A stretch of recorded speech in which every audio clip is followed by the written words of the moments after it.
नमस्कार. सध्या आम्ही आहोत तेमवाडा मुर्जी समुद्रकिनारी भागात, ज्या ठिकाणी 1997 सालापासून या ठिकाणी कासव संवर्धन मोहीम यशस्वीपणे राबवली जाते आणि त्यानंतर 2000 साली तत्कालीन भूतपूर्व मुख्यमंत्री मनोहर पर्रीकर यांनी या कासव संवर्धन मोहिमेसाठी किनारी भागातील 500 चौरस मीटर जागा आरक्षित केली होती आणि या जागेमध्ये ज्या परिसरात अर्थात मुर्जी, आशवे, मांजरे या ठिकाणी जर टर्टल येऊन अंडी घालत असेल तर ती या ठिकाणी आडून ती सुरक्षित ठेवण्याचं कार्य वन्य विभाग वन खात्याअंतर्गत केलं जात आहे.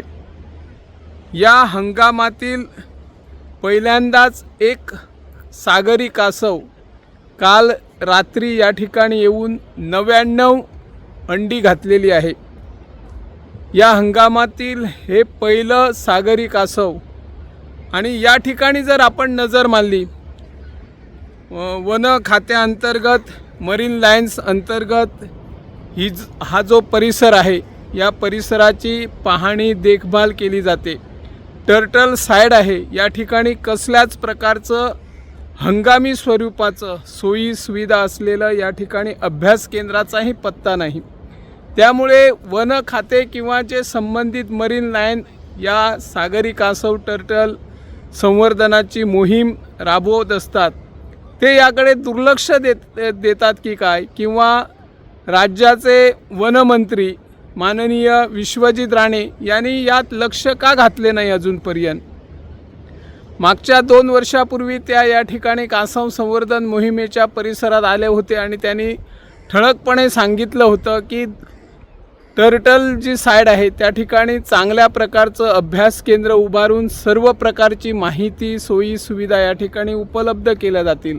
परंतु तशा प्रकारची सोयी सुविधा आजपर्यंत उपलब्ध का केल्या नाही असा प्रश्न सध्या निर्माण झालेला आहे.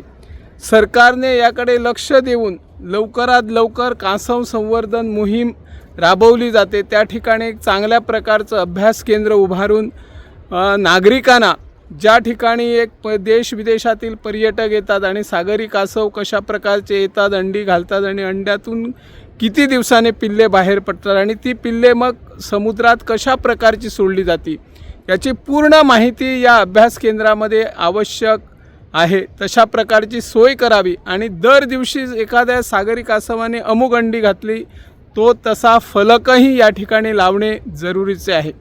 सध्या ओहोटी भरतीचे दिवस असल्यामुळे किनाऱ्यावर सागरी कासवाने अंडी घातलेली आहे, ती अंडी काढून या आमच्या वन खात्याच्या कर्मचाऱ्याने सुरक्षित ठिकाणी आणून ठेवलेली आहे.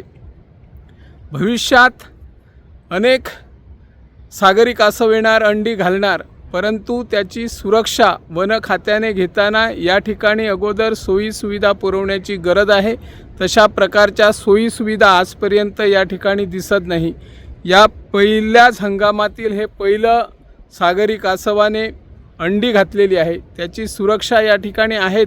शिवाय आपले पर्यटन हंगामात जे अनेक देश विदेशातील पर्यटक येतात त्यांनाही या अभ्यास केंद्रामध्ये माहिती मिळणे आवश्यक आहे. तशा प्रकारची सोय करावी अशी या माध्यमातून आम्ही मागणी करत आहोत.